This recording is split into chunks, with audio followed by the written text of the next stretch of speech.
ಸನ್ನಿವೇಶ ನಿರ್ಮಾಣ ಆಗಲ್ಲ, ರಾಜೀನಾಮೆ ಕೊಡಲ್ಲ.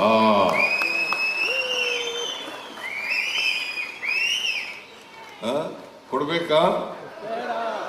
ಕೊಡ್ಬೇಕೇನ್ರಿ? ಕೊಡಬಾರ್ದು. ವಿಶ್ವನಾಥ್ ಕೊಡಗಿಲ್ಲ.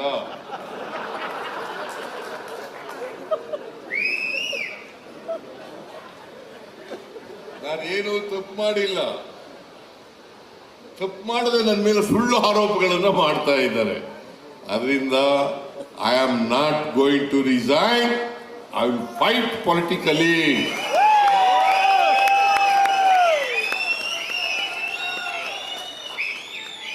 ನಿಮ್ಮ ಆಶೀರ್ವಾದ ಯಾವಾಗ ಇರಲಿ ಅಂತೇಳಿ ಕೇಳ್ಕೊಂಡು ನಮ್ಮ ಸರ್ಕಾರ ಮತ್ತೆ ನಾನು ಬಡವರ ಪರವಾಗಿ, ಸಾಮಾಜಿಕ ನ್ಯಾಯದ ಪರವಾಗಿ ಯಾವಾಗಲೂ ಕೂಡ ಇರುತ್ತೆ.